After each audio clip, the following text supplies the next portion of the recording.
السلام علیکم ورحمۃ اللہ وبرکاتہ۔ الحمد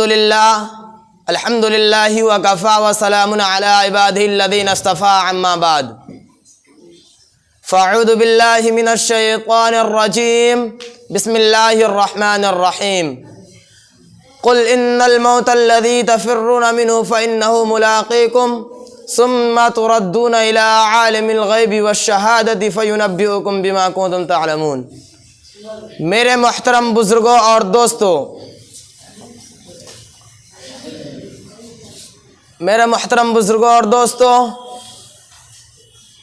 موت ہر جاندار کے لیے کتنا بھیانک اور کیسا خطرناک لفظ ہے۔ موت سے ہر شخص بھاگتا ہے، بچہ ہو یا جوان، بوڑھا ہو یا بوڑھی، مرد ہو یا عورت، جھونپڑیوں میں رہنے والا ہو یا کوٹھیوں میں، دیہاتوں کا رہنے والا ہو یا شہروں کا، مسافر ہو یا مقیم، موت کے اس تلخ گھونٹ کو کوئی پینا گوارا نہیں کرتا، موت کی آواز کو کوئی سننا نہیں چاہتا، مگر اس کے باوجود موت ہر ایک کے پاس آتی ہے۔ کبھی تو ماں کی گود میں آتی ہے اور ماں کی آرزوؤں کو خاک میں ملا کر رکھ دیتی ہے، اور کبھی بھرپور جوانی میں آتی ہے، ہزاروں کی تمناؤں میں پانی پھیر دیتی ہے، اور کبھی بڑھاپے میں آتی ہے۔ غرض موت ہر ایک کو آتی ہے، لیکن فرق اتنا ہے کہ آج ان کی باری ہے، کل ہماری باری ہے۔ اسی کو اللہ رب العزت نے قرآن کریم میں اس طرح بیان فرمایا ہے، قل ان الموت الذی تفرون منہ فإنہ ملاقیکم۔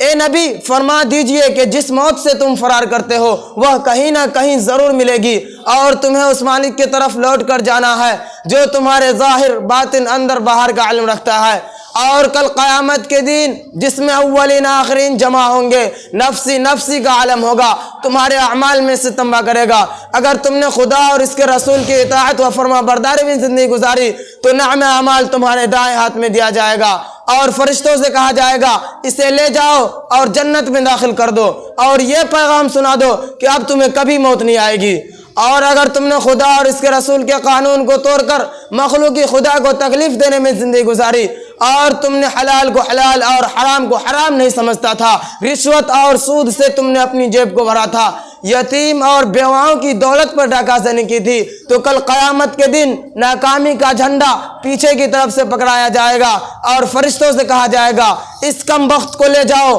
اور جہنم میں اوندا منہ ڈال دو۔ میرے دوستوں، دنیا میں انسان دولت کمانے اور حاصل کرنے کی بڑی کوشش کرتا ہے، راتوں میں جاگ کر، دنوں میں تھک ہار کر، اور خون پسینہ ایک کر کے جمع کرتا ہے، لیکن جب انسان کو موت آتی ہے اور اس کی روح پرواز کر جاتی ہے تو لوگ اس کے سارے دولت لے لیتے ہیں۔ اگر اس کے بدن پر کوئی زیور ہوتا ہے، خواہ وہ معمولی کیوں نہ ہو، اسے بھی اتار لیتے ہیں، اور اسے اپنی دولت کی سوائے کفن کے کچھ حاصل نہیں ہوتا۔ کوئی چیز اس کے ساتھ نہیں جاتی ہے، ساری چیز یہیں پر ہی رہ جاتی ہے۔ لوگ اسے نہلا دھلا کر، کفن پہنا کر قبرستان کی طرف چل دیتے ہیں، اور سارے لوگ اسے قبر میں دفنا کر واپس چلے آتے ہیں، کوئی اس کے ساتھ نہیں رہتا۔ آج دنیا کی کوئی چیز اس کے ساتھ نہیں ہے، صرف ایک ہی چیز اس کے ساتھ ہوتی ہے، وہ ہے اس کا اعمال، خواہ اچھے ہو یا برے۔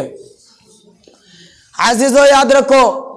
سکندر بادشاہ کا نام آپ نے سنا ہوگا، بہادری اور شجاعت میں مشہور تھا۔ نوجوانی کے وقت یونان سے چلا اور فتح کرتا ہوا ہندوستان آ پہنچا، سرزمین پنجاب کو فتح کر لیا اور یہاں سے آگے نہ بڑھا۔ یہیں سے جب اپنے وطن کی طرف واپس ہونے لگا تو اس کی طبیعت خراب ہو گئی، اور ایسا معلوم ہونے لگا کہ اب اس کی جان نہیں بچے گی۔ اس نے اپنے وزیروں کو بلایا اور کہا کہ دیکھو، اب میری آخری وقت ہے اور آخری وصیت ہے کہ جب میں مر جاؤں گا اور آپ لوگ میرا کفن و دفن کر دیں گے۔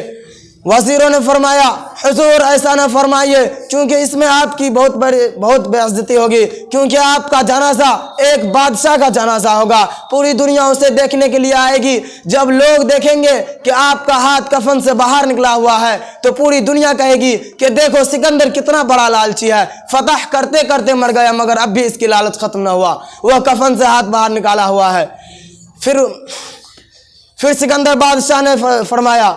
کہ تم لوگوں نے تو سمجھا ہی نہیں، میں اس لیے کفن سے ہاتھ باہر نکال رہا ہوں تاکہ لوگوں کو یہ نصیحت ہو کہ آج جب 7 ملکوں کا بادشاہ اس دنیا سے جا رہا ہے تو وہ بھی خالی ہاتھ جا رہا ہے، اس کے ہاتھ میں 1 روپیہ پیسہ بھی نہیں ہے۔ عزیزو، یاد رکھو، ایک نہ ایک دن موت ہر ایک کا دروازہ کھٹکھٹائے گی، اس لیے اپنی موت سے پہلے اپنی آخرت کی تیاری کر لو، اور